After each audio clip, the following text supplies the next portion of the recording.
It's good, bro. You the old guy now. That's crazy. Hey, so what are you gonna do? What are you gonna do? There's 4 rounds left. You lost every single one of them. You lost every single round. This could be a legacy ender, AJ.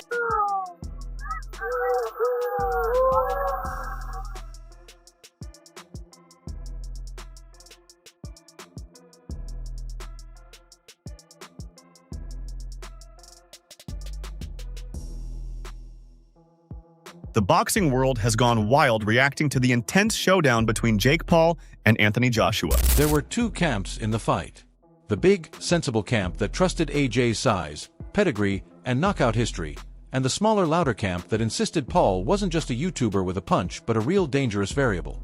The kind of guy who could land one clean shot and change history. Most veterans and the betting markets leaned toward Joshua. Certain high-profile boxers and a handful of contrarian voices placed their chips on chaos. The odd tone of the whole thing, former world champions warning, podcast hosts sounding genuinely scared for the kid, and influencers making brash bets on an upset is exactly what made the pre-fight conversation feel like a fight and not just a press release. Teddy Atlas, the grizzled trainer and longtime voice of boxing's moral compass, broke down the matchup in his usual blunt way. He didn't sell Paul as a fantasy. He pointed to the very real ways Paul's style could complicate things for a heavyweight used to orthodox patterns.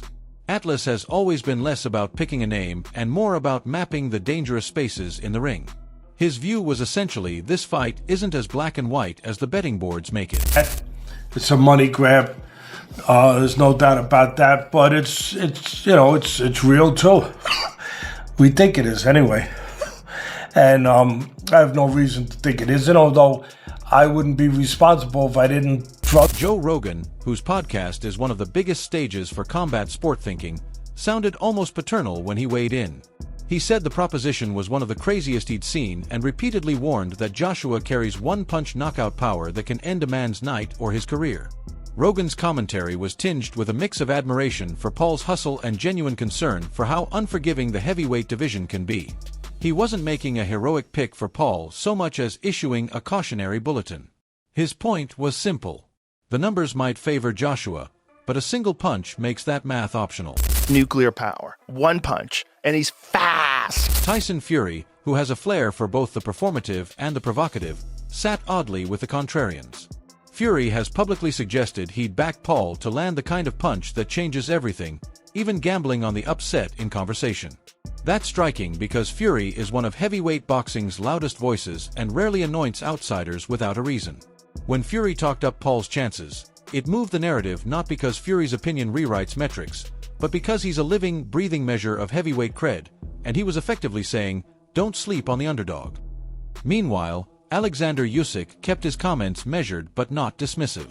When legends of the division speak, people listen, and Usyk's tone was enough to remind observers of the hard arithmetic of skill and experience at the elite level. He didn't offer a wild contrarian pick so much as a sober endorsement of the view that Joshua is a real test at heavyweight and that crossing weight classes and reputations is never neat. It's the sort of measured read that adds credibility to the AJ-favored column, the steady voice you hear when the TV lights are lowered. Amir Khan, with his usual dramatic streak, framed the stakes politically. For Khan, this fight was a referendum on what we call influencer boxing. He argued that Anthony Joshua could stop influencer boxing with a brutal knockout, phrasing the fight as an existential moment for the movement that produced Paul. Khan's pick was emphatic. AJ by stoppage, because for him, it was never just about money or spectacle. It was about preserving a line between traditional heavyweight pedigree and the social media era's ability to shortcut that route. Dana White, who spends most of his time running the UFC but has eyes on every fight that moves the needle, was blunt. That's a bad idea, he said publicly. White's take reads like a promoter's shrug and a ringside warning at once.